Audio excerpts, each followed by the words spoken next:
Khemka murder case में बड़ी खबर है। एसटीएफ के साथ मुठभेड़ में विकास उर्फ राजा जो है वो मारा गया।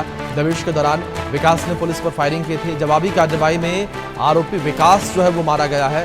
अवैध हथियारों का कारोबार आरोपी करता था और राजा ने ही हत्याकांड में हथियार सप्लाई किया था। ये बड़ी खबर निकलकर सामने आ रही है। तो इस पूरे हत्याकांड में राजा ने ही हथियार सप्लाई किया था। ये बड़ी खबर जो इस बीच सामने आ रही है। तो जवाबी कार्रवाई में आरोपी विकास जो है वो मारा गया। अवैध हथियारों का कारोबार आरोपी करता था। पटना से हमारे सहयोगी रितेश मिश्रा जुड़े हुए हैं, सीधे उनका रुख करेंगे अपडेट्स के लिए।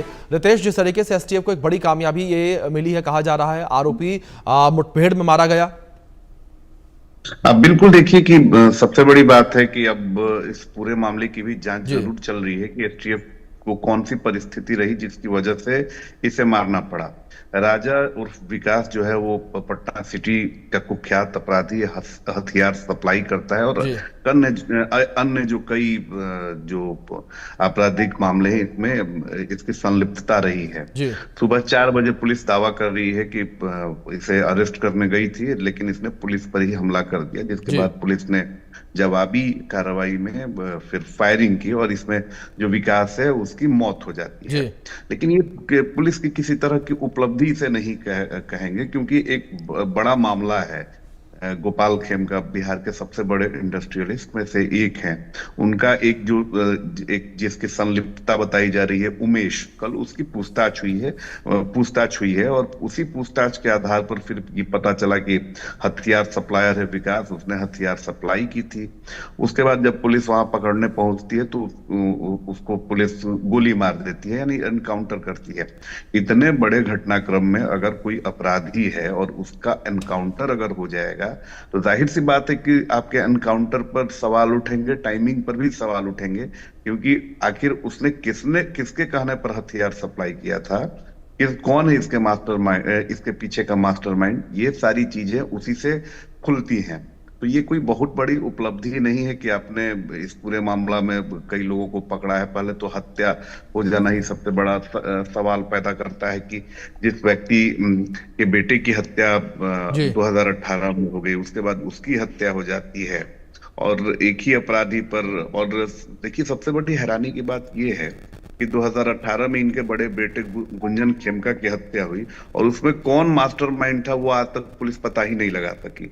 और इसमें अगर एनकाउंटर पुलिस ने किया है तो इस पर भी सवाल जरूर उठेंगे। जी बिल्कुल, जाहिर तौर पर रितेश कई सारे सवाल जो है उठते हुए नजर आ रहे हैं। लेकिन रितेश, अगर मौजूदा समय को लेकर बात करें, भले ये एनकाउंटर हुआ हो, भले एक कामयाबी के तौर पर पुलिस की टीम इसे देख रही हो, लेकिन बिहार की सरकार पर, बिहार की प्रशासनिक व्यवस्था पर और बिहार की पुलिस पर सवाल बहुत सारे और बहुत गंभीर उठते नजर आ रहे हैं फिलहाल।